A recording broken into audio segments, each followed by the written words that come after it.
आम्ही असं परवरी वडाकडे आणि परवरी वडाकडे म्हणजे हे जे हांगासर देवस्थान आसा कपेश्वराचें देवस्थान हे समोर देवस्थान आणि हे जे नॅशनल हायवेचे जे फ्लायओव्हराचें काम चालू आसा ताका लागून हे तो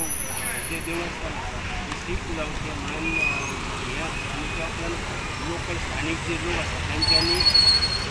देवस्थान आणि हो वड हो वाटोवपाक लागून खूब प्रयत्न केले कित्याक हे जे 100 वर्सां पयलींचें जे देवस्थान आसा हे हांगासर येयल्ले लोक सगळे हांगासर येता आसतना जे ताका पांयां पडटा आनी ते सगळे लोक ते देवाक मानतात ताका लागून हे देवस्थान उरचें आनी कितें तरी सरकारान दुसरो कितें तरी पर्याय करून हायवेचो काम करचें म्हणून अशी मागणी आसली पूण त्या उपरांत हायकोर्टान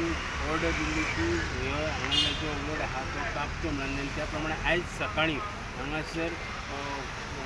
व्हडल्या प्रमाणान पुलीस बीन येवन हांगासर ह्यो जो वड आहा तो कटींग करपाचें काम चालू आसा आनी अशें आयकूंक येयलां की जे देवस्थानाची जे कपेश्वराची जी घुमटी आसा ती घुमटी तेंच्यान खंय तरी हांगासर काडून दुसरे कडेन खंय तरी शिफ्ट करपाचो तेंचो हें आसा आनी त्यो म्हाका दिसता आतां माशेरान बीन हांगासर ते लोकल लोक आनी जे व्हडली हाडून अशें कळटा की ती हांगासल्यो ज्यो घुमटी आसा ती दुसरे कडेन खंय तरी शिफ्ट करतले म्हणून स्टुडंटा खातीर चड वयच्यान हांव सांगूंक जाता.